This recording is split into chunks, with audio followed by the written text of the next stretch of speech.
we're going to be going through business problems. We're going to solve them with AI. There's no script. There's really no rules. So right now, I decided to start the stream kind of cold, and the reason is we were literally priority ranking what we want to go over, and then we started having a conversation about OpenClaw and how I actually think it's really not even a useful tool anymore. But I'm just going to share my screen. So basically, we need to decide what we're going to go over, and I'm going to table the OpenClaw conversation right now. So I'll let you guys vote. How do we do this? What's the best way to do this? Like everybody, I don't know. We all live in a democratic country and I don't even know how to vote, right?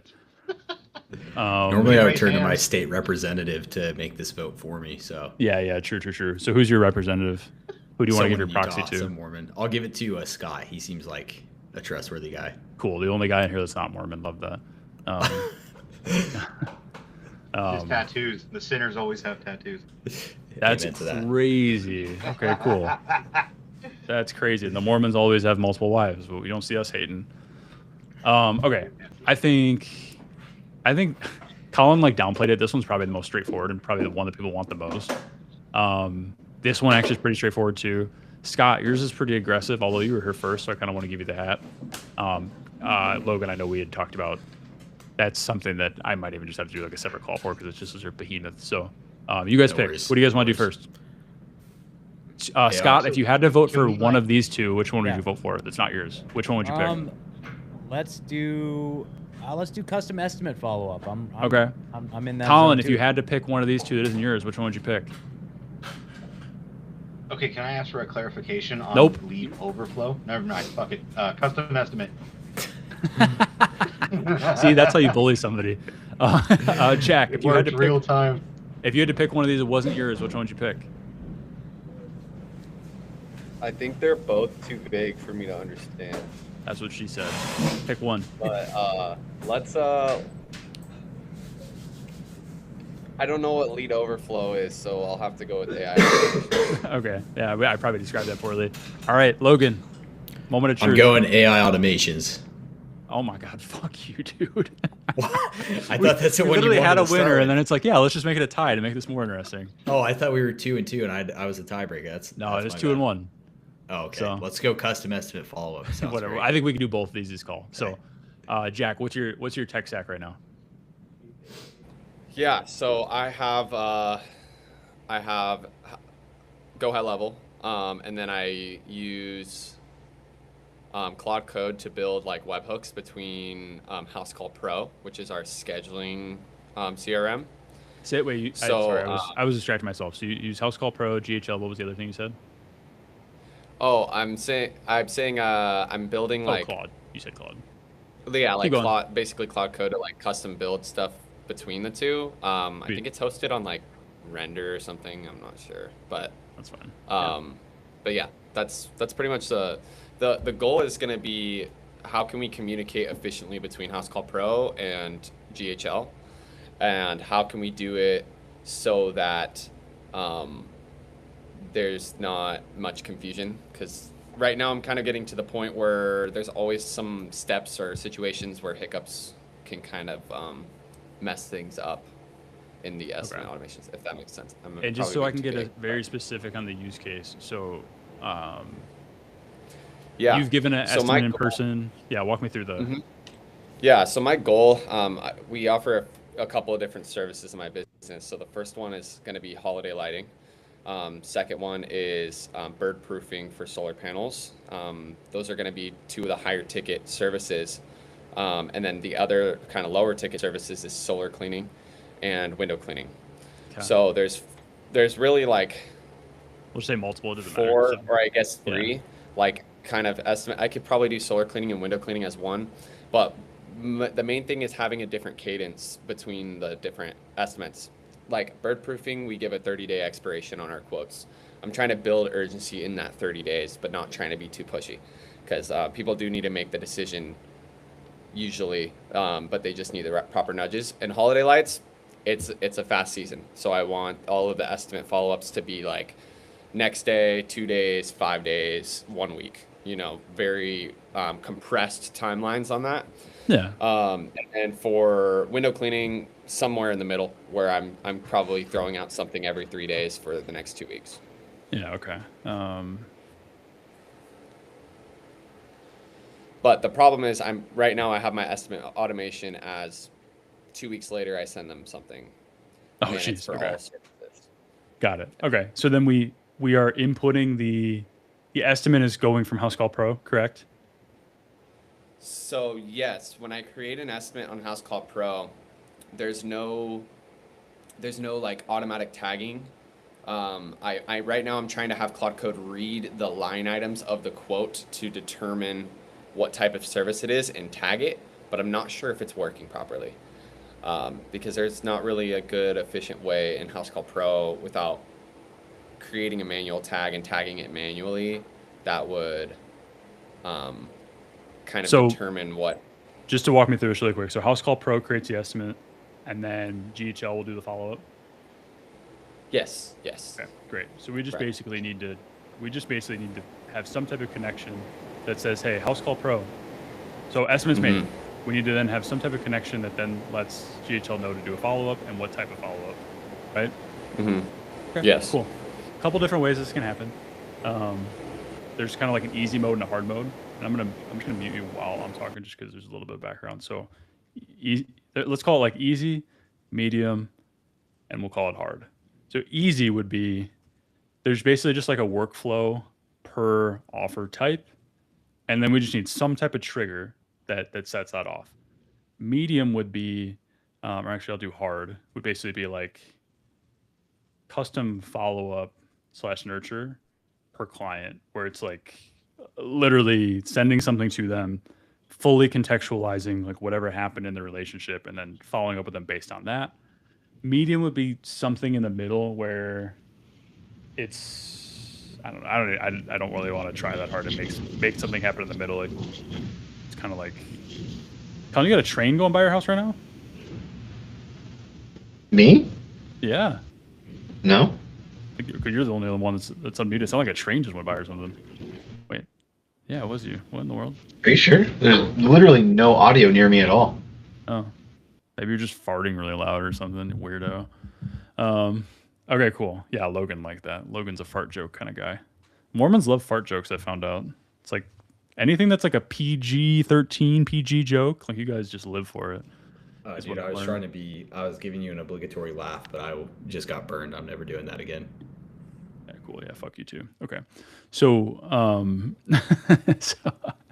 see how many streamers we have on YouTube? 0? Sweet. I can say whatever I want because this will get cut. Okay. We could do the easy mode in like 10 minutes. The hard mode, we can definitely do it. It would be longer than this would take. So either we can take 15, 20 minutes and I can start pointing you in the right direction here, or we could probably fully build this right now. Your preference. So my concern about the per offer type is, let's say I have a Facebook ad that runs to solar cleaning, and they run to solar cleaning, and I answer the call, and they're like, "Oh, I want bird proofing because I saw your bird proofing ads. I clicked on your solar cleaning ad." So when I have situations like that and they're already tagged in Go High Level, it's hard to make a per offer type of estimate until the estimate's created in House Call Pro. Even this, we're still talking about this being agentic, where, yeah, because there would be, there's like the ultra easy stupid mode, which is like literally just GHL workflow based on tagging. I'm not talking about that. I should have clarified. This is still agentic, where we need to send information from House Call Pro to GHL to then let it know what workflow to fire. Does that make it different? Yeah.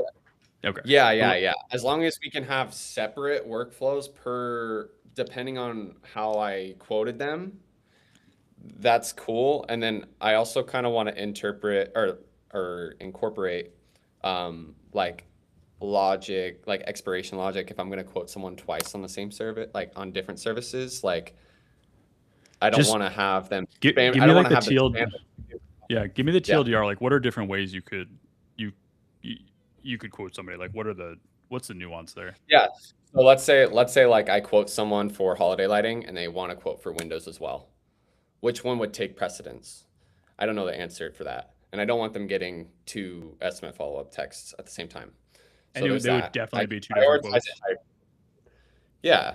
I mean, I give people quotes sometimes for all of our services. A lot of people want the variety. So it's just like prioritizing like highest ticket I'm sure that's pretty easy to like implement and high level, like just having one over the other. So here's our options, right? There's So like little nuances like that where it's like I want to we prioritize could that, have it but also prioritize high ticket. I'm gonna mute you if you don't stop talking. and I don't want to. Sorry. It's okay. I love you. We can have it prioritize highest ticket. We could have it. We could have it prioritize like whichever one already started, right? Because if one started, I mean, is it always going to be 2 invoices that get punched in at the same time, or is it like somebody gets an invoice and you give them another one like 10 days later? Like, is that a thing or no?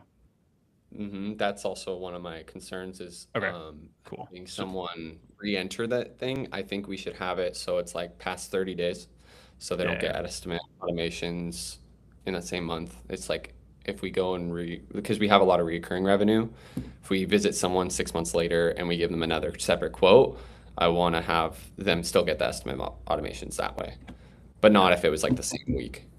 For sure.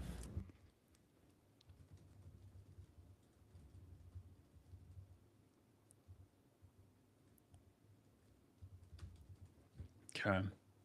Just trying to decide like the right build out for it, because you get enough conditional logic, and what you'll want to do is put it through like some type of agent that can actually make these decisions. If it's pretty straightforward, like it's like, yeah, message this person if it's a man, and this one is if it's a woman. Like that's just an if this then this process, and having an agent make that decision is actually very unnecessary. Whereas if it's like, if it starts being like multiple dependencies or even requires like thought work, then it has to be an agent, because you to hard code that would be very difficult. That's why, like, we look at go high level.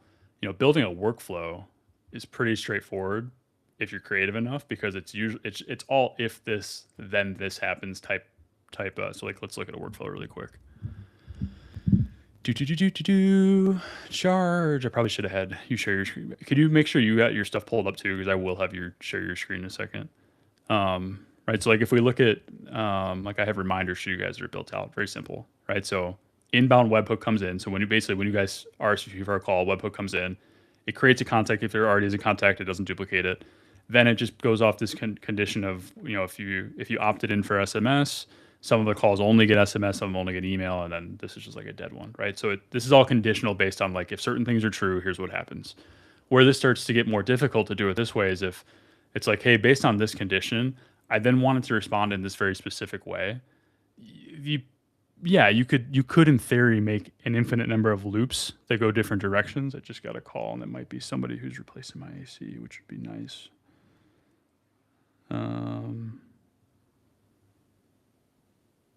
Give me just a second, guys. I don't know what they're installing, but you should ask them to have them install whatever Jack's fan is, because that thing's loud as hell. It's fucking crazy. You don't hear it anymore.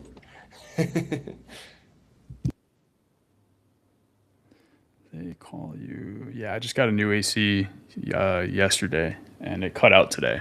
So I'm thrilled, to say the least. But yeah, I mean, you could make all these like infinite like possibilities, or what you start doing is instead you could build like I don't know if I have a GUI. So this is what's called a GUI, a graphical user interface. You could see something. I don't know if I have a GUI that works for our AI stuff.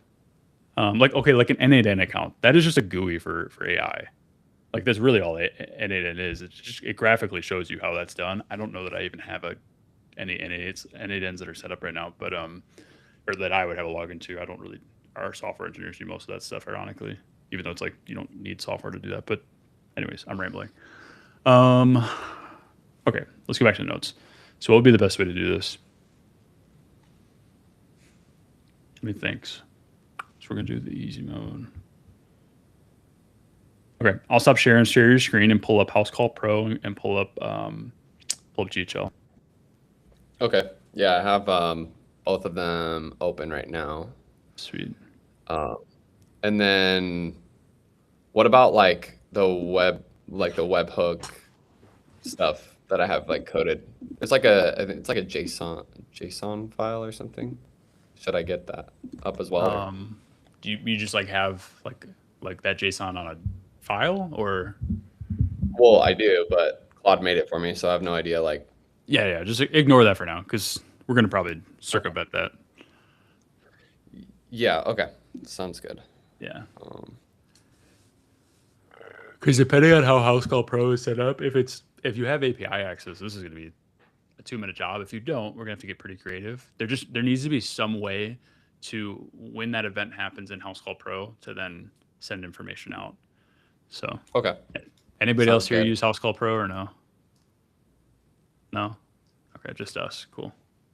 I'm Just okay. Let me see. I'm gonna need to join back really quick to screen record. So we're not gonna do that because it'll actually it makes editing it basically impossible. So let's do this. I'm gonna just like I'm gonna map this out kind of graphically, and then we'll probably tackle the next constraint. So here is how we'll do this. Entire screen here, boom. It says you can have API access if you have a Pro Max account. That was good. Exactly. You beat me to it. So, whoops, I gotta get this out of the way. Hang on. I'm stuck between. I do have. What in the world? I can't get you guys back on. There we go. There. It was like stuck in no man's land. Okay. Does House Call Pro have API? So 2 questions we want to ask. Does it have API? Yes. So it does. Do you have a plan that has full open? Yes. So that's 1. Great. Now we need to figure out if it has endpoints for this. So does House Call Pro have API endpoint for estimates? It does. Because having API is one thing. Having an endpoint for it is another. So endpoints for view, create, and manage endpoints. Awesome. So we can actually just agentically hook up Claude to this and basically then just say, there still needs to be some type of. So here's how this will work. Let me draw this. I'm so used to using Zoom. I got to get back on here. Here's how this will work. Estimate comes in, or estimate's created. You manually create these, I'm assuming? Yeah. Okay. Create an estimate. API, which is going to happen here. Connect it to Claude. Then Claude, this is a little bit, I'm going to do this in a longer, like roundabout way, just because it'll be easier to explain this way. So estimate API, send it to Claude. Claude can then, we can create like I would have like a Cloudflare worker. Let's just do CF worker, CFW. And then that Cloudflare worker can then trigger your GHL automations. Okay. Trevor, what's a Cloudflare worker? Dude, don't make me answer things. I was trying to give you a clip, bro. It's 82 degrees in my house. I don't want clips. I just want to survive. No, that's a good question. I'm going to Google it because I'm lazy. Cloudflare. So first, we'll look at Cloudflare. What is Cloudflare? What is Cloudflare? Cloudflare is a global cloud platform that provides, that's such bullshit. It's a software company. I actually first started using it for this exact reason, for domain registration and DNS. But then you can use Cloudflare Workers, which are serverless edge computing platform for running code globally. So basically, it's like you can run your code without needing to run locally on your computer. Because if there's 2 ways you can run code. I can either run something locally on my computer and let my computer just stay open forever, or I can run code on a server. And if I do it on a server, that means I can open and close my computer and nothing breaks, basically. Now, obviously, there's server costs, and there's other, like if I run it locally, that's free. So there's pros and cons to that, obviously. But typically, we set things up to be in a cloud, and then eventually you can do what's called self-hosting, which is you can circumvent this whole system and just have your own servers. But nobody on this call, myself included, is that relevant for. So now Cloudflare workers are going to be able to basically do like task type things. Like you can send that information, and then it can actually do something with the information. So yeah, that's effectively what's going to happen. Cloudflare workers are just like a cheat code for a lot of these things. So anyways, estimate comes in, API over, Claude can then, and to be fair, you can probably API straight to Cloudflare too, but I just wanted to have this little connection piece here, because then from Claude, you can actually, you can go a lot of different directions, but in reality, you're going to probably set up a direct connection from your API to Cloudflare worker, and then Cloudflare worker will actually probably go back to Claude. You can go really any which direction from like this point forward. It's kind of all fair game. as long as it then also ends up back at this Yeah. automation. And it'll just be a webhook, a custom webhook that triggers the beginning of this. It'll force you to have it create contact. So if I go here, same thing here, right? Inbound webhook, create contact, and then you can just do whatever you want, and it'll literally pull, right? So if I go to custom values, it'll pull all the values that's sent over from that webhook. So like I sent name, phone, email, the topic of the calls. So you can send whatever information that it allows you as well. Cool. Yeah. Would the API, would it be helpful to make kind of like a master API with like everything, and then just have Claude interpret all that data, and I can start building other workflows off that eventually? Or That's actually a really good question. In the beginning, when I was learning a lot of this stuff, that was kind of my go-to. And now I would really advise against it for two reasons. First one is it really helps you cost manage if you have multiple APIs for different things, because you can literally, like if I go into Claude right now, and then I go into, I know it's not the right URL, but this is just how I knew how to get there. So I go to settings, I go to billing, and then that's just my subscription. How do you get to API usage? I've been using Codex lately. I don't know. How do you get to, oh, it's Anthropic, that's why. Anthropic. I promise this is going somewhere. Just hold on, we're going home. Okay, cool. API keys. Then I can see how much money I've spent with each API key, right? So this is for just a small period, right? So I mean, 60 cents for this one, right? So I have an AI reply GHL key that since April 4th, I guess has cost 60 cents. That almost doesn't seem logical, but I also might not be in the right account, to be fair. so I don't this webhook thing, I don't quite understand it fully, because there's like an estimate created option, or estimate sent is probably what I'd do. Like if an estimate sends, how does it fetch data off that? Like, because my question is, how is it going to know which service I'm providing? How is that determined, and how can I? I'm not incredibly familiar with House Call Pro, but it should, that API should, as long as they have endpoints for these things, it should be able to pull all the customer information. And within that customer information, there should be at least one thing that lets you know like what the estimate was for, even if it's like the name of the estimate, or just like there has to be something that you can pull from that, and then you can create conditional logic off of, even if it's in GHL where. So how do I know where to find that data that it collects, so that I know what? Yeah. So for example, when this inbound webhook comes in, you could basically trigger. It's like send yourself an invoice, and it's going to send what's called a payload. So that's what's inside of here. And looking at this, you're like, man, this is hard to read. I don't know. I mean, I can tell the name is here, but like, there's just all this other information. Great. Just create another event, right? So we'll call this SMS. So we'll send an SMS. Then I'll hit this little tag, custom values. I'll go to the webhook trigger, and this is only after this has been mapped. If it hasn't been mapped, nothing's going to show up here. But then once it's been mapped, I can see all of the different things that I could hook into. And maybe it's like, oh, like invoice type. Oh, it's this type. Okay, that tells me. And you can just then you can create some conditional logic where it's like, based off of if this custom value is this, send it to this path. If this custom value is that, send it to that path. Yeah. So I would have to see what fires from the webhook. But it should be like literally all client information. Like pretty much everything on their customer profile should fire. No, and I think Claude told me that, but I wasn't sure like what it meant. So I have to like take a look and see and map. And then once I have it all mapped out, that's when I can create the custom stuff. Hell yeah. Cool. Okay, cool. Now we're going to do, oh boy. Scott, I feel bad because, you were the first one here and, Honestly, this is an AI course, so the automation. To be fair, these are basically the same thing.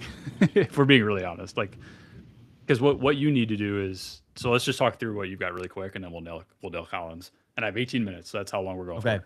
So I'll just tell you. Let me just tell you real quick what's going on. Okay, so basically, this is all born out of there's a guy who builds websites, and they're basically lead catchers, right? He builds them in all the major cities, and this one's for custom saunas. So he has, like, you name it, whatever, customsaunas.com, Phoenix Custom Saunas, Detroit Custom Saunas, blah, blah, blah.com. Okay, so then he goes, and he's based in Europe. So then he goes and he finds local contractors, carpenters that can actually build the saunas, that can be the boots on the ground, that go and do the estimates, blah, blah, blah. So he reached out to us because I'm friends, partners with a guy in a carpentry. Well, it's his carpentry business. I was helping him with marketing.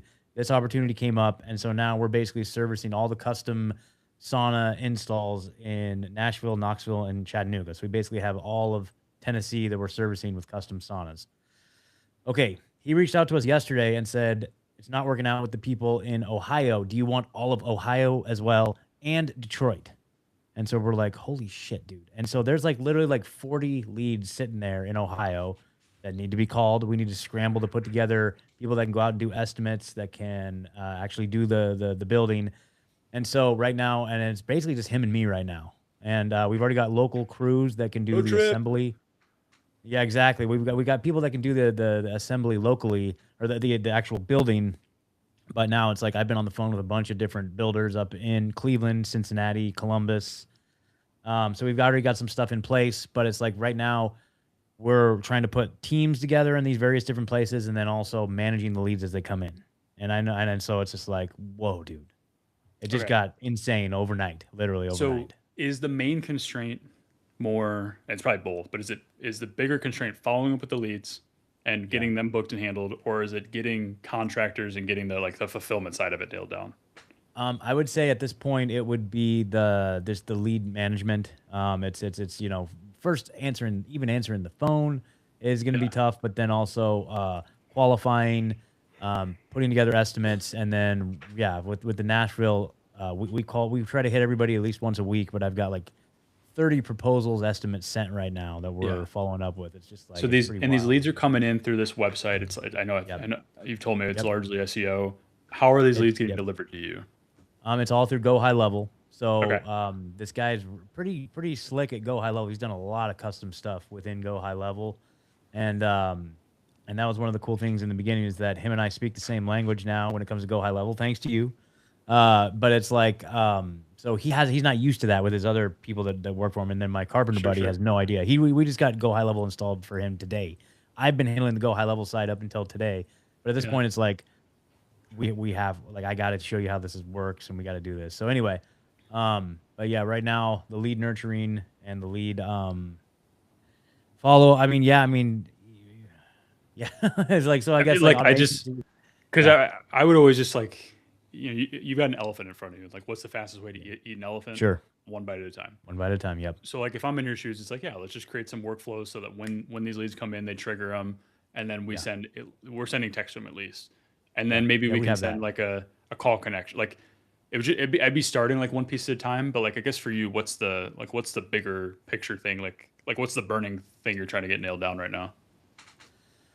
So yeah, right now the thing that's on fire right now is finding people. Like, let's say a lead comes in Cleveland. I've had 3 come in today.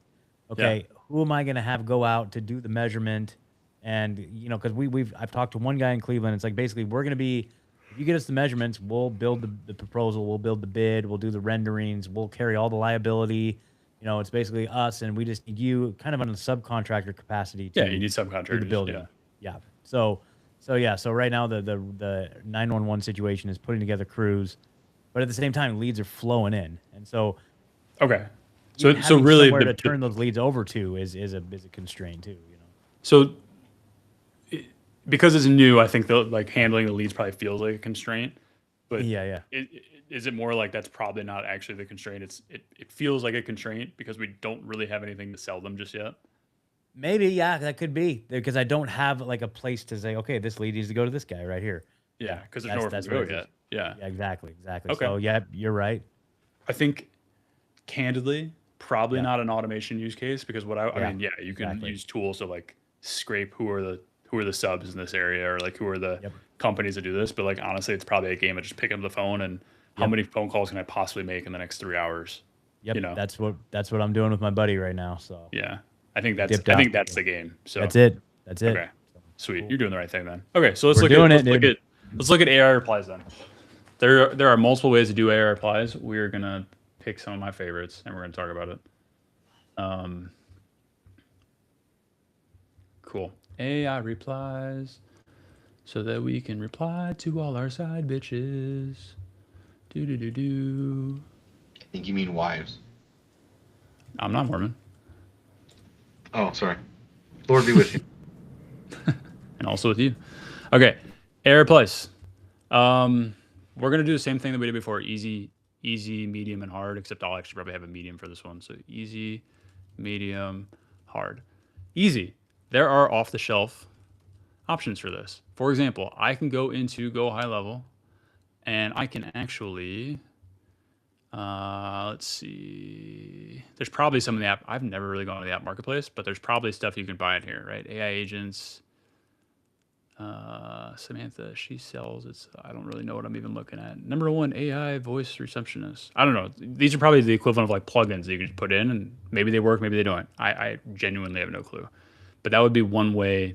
Like the easy mode would just be finding something off the shelf, plugging it in, and it works. Does it work? I don't know. Maybe. You wouldn't have a ton of control over it. If you're looking to do it as a service, reselling it, they're going to probably eat up most of your markup. So you'd then have to go high ticket. But pros and cons. Your speed with this is going to be your fastest. There's basically nothing to learn. You just turn it on. You can also, another way you can do this is you can like set up AI agents inside of Go High Level natively. I'm not selling you this. I'm literally just showing you the easy option. It's not even the one I'm going to recommend probably. Let's just say, yeah, too many emails and or messages from leads or customers. Great. Have you tried? No. Okay, cool. I mean, this is a big sales page, so I don't really know what there is to learn from this. But effectively, I would bet you go through this, set this. I don't use this, but I bet you can just go through, set it up. It should work. It should be relatively straightforward. I know I'm breezing over this so fast, but anybody have any questions specifically on this? No. Okay. Cool. So that's what we're going to call off the shelf. The next would be this was not the most efficient way to set it up, but basically. Message comes in, up on webhook, Cloudflare worker,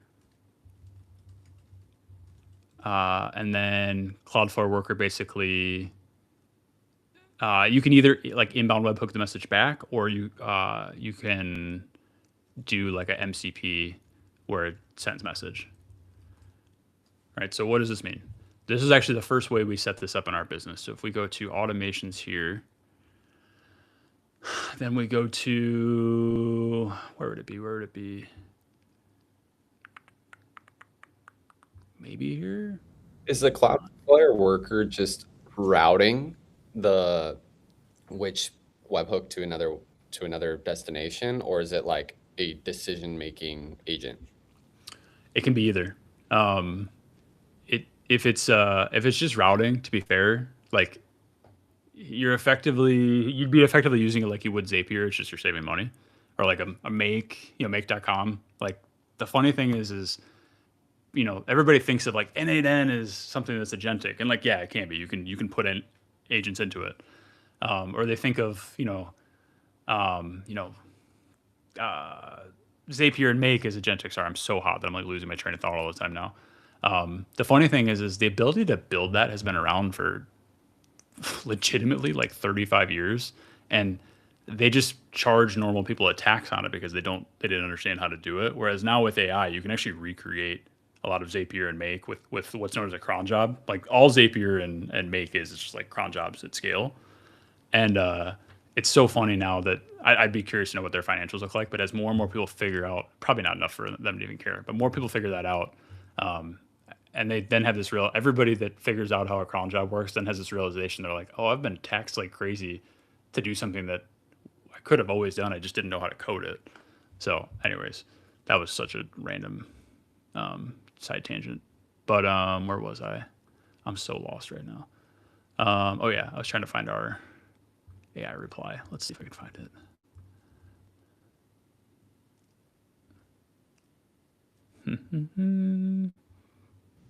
So while you're doing that, Trevor, a question would be, if we don't have high level, but we have like integrations to it, can you still operate around this, or is this something you can do outside of go high level? Because it's really all based around webhooks and stuff like that. Good question. So in this use case that I'm explaining, you still have to have something that is sending the messages. So all I'm using high level for in this use case is it's my CRM. It's the thing that's texting people. It's the thing that's emailing people. And from medium, or so like we did easy mode. You did in easy mode, you did everything on GHL. In medium and beyond, you're basically doing all the hard stuff off platform, and then you're just using GHL to send the messages. Got it. Yeah. So like here, I don't know I actually don't even know if this is like active or not. So forgive me, but basically, if somebody messaged us, it's going to trigger this. And then I think what we're doing is, yeah, so we're basically, we must have a different one for people that booked and then people that haven't booked.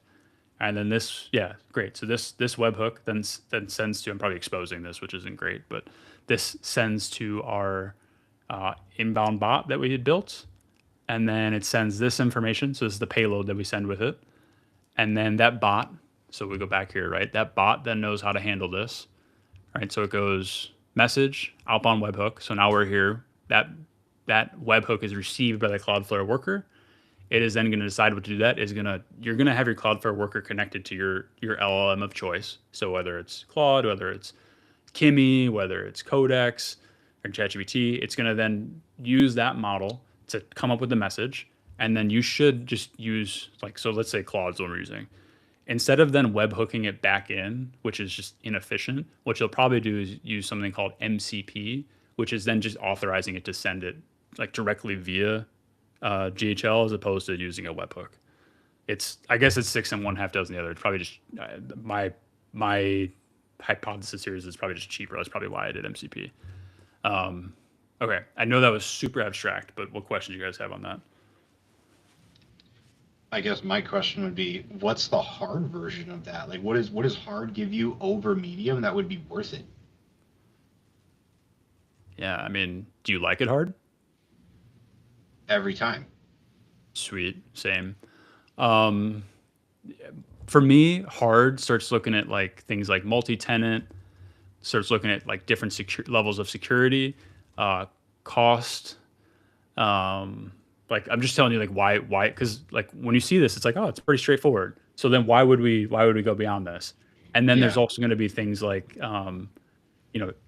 what's called uptime, or the opposite of that is downtime, and then control. These are the levers you're looking at when you make the decision to basically upgrade from medium to hard. I don't think anybody here is really literally right now, there are things I'm building for paying customers that are this. So like hard is generally speaking going to be unnecessary for like anybody that'll ever watch the replay of this. Here's the use cases though where I would start changing it. So first is multi-tenant. If you were trying to build a multi-tenant software, meaning multiple users will be using the same software, this will break. I'd have to teach an entire class on why. Just take my word for it. It won't work. That's the first one. Second one would be security. You could probably set up like a Cloudflare tunnel to make this more secure, but like it's not the most secure thing in the world. Now, how much do you care about security? Probably none. Like it's not, I mean, you're not like a big hacking target, but I'm just telling you, it's probably not the most secure because you're going to inadvertently probably have some secrets that are exposed. It's not unsecure. I'm not trying to like freak you out, but like we're not like the level of security that like JP Morgan Chase has versus like this little dinky thing we're building are not even in the same conversation. There's levels to this shit. Next would be cost. This actually isn't going to be the most cost effective because you will pay some for the Cloudflare workers. You buy like, it's like $5 for 1 million Cloudflare worker actions or something. Like it's something so absurd that won't really add up. And then after you run out of those actions, you just pay on a usage basis. Depending on how your GHL account is set up, I think regular webhooks are not this isn't a webhook, but so like that would be happening natively here. But if you were setting one up where like, it's webhooking in from somewhere else, as long as you're using the normal webhook, I don't think that's a premium action. If it is a premium action, that it costs a little bit of money. And then what else you would do is you could technically like host the model locally and like have your own server, because each one of these, I think you can't just like hook this up to your $200 a month cloud subscription. You have to do an API call for this, set up this way. Now you do like a low cost model like Sonnet instead of Opus or instead of Soul or instead of Fable, because that would just be overkill. I think you guys seen the meme I think I've seen shared it where it's like you're trying to cut a loaf of, or you're trying to cut a sandwich in half with like a 4-foot sword, basically. Like that's using Fable to send an email. Like it actually makes no sense. Where it's Sonnet, it like legitimately would be better at it. So it'd be cost, uptime. To be fair, this tech stack here is going to have more uptime than any custom software you're going to build. So like that's actually probably not relevant. And then control. In this use case, I can't really think of like a place where like you wouldn't have control. But as you start building more specific stuff, maybe, I don't know, like that's just something we run into sometimes where it's like, oh, we need to custom build this because we actually don't have the control unless we want. But I can't even think of a use case here for that. So the long and the short of it is like, yeah, I think I more want you guys to know there is a hard mode, but who gives a shit? We're not doing it. Gotcha. So does this make sense? Yeah. So for the outbound webhook, what are like the best tools to use to build outbound webhooks? Like, is there one that's better than the other? Like Make, NAN, or Zapier? Is there one that has like more dominant things that it's like I would just recommend one of these? A webhook's a webhook, right? So if we're looking, like if we were picking one of those platforms to only send webhooks, just pick whatever one's the cheapest because a webhook is a webhook. There's no difference. Now, if you're doing something where it's like, hey, I need the webhook to be inbound to the platform, and then I need that platform to have like agents that are running there and making like agentic level decisions, yeah, I'm probably going to push you towards like N8N. Whereas like, hey, I'm strictly using this as a webhook platform or like a multi-phase, you're probably looking at Zapier or Make, just whatever's the most cost efficient. But for some, like for this exact use case, I would like, you would just need Make or Zapier, or you really wouldn't need either, to be fair. Because if they're, whatever the messaging platform is, pretty good chance that messaging platform is going to have like some type of outbound webhook, because if they don't, you can't. So for example, let's say I was like, hey, I want these all route from my cell phone. Well, it doesn't matter if I have a Make account. I still can't automate my cell phone text with Make. Like there has to be an endpoint on my phone for that to work. So Make actually wouldn't solve the problem in this, right? So as long as the platform has the outbound webhook, then you're golden. If it doesn't, you're kind of shit out of luck. Gotcha. Okay, that makes sense. Yeah, cool. All right, guys, I got to jump on another meeting. Thank you for being here. Sorry that I'm antsy and sweaty and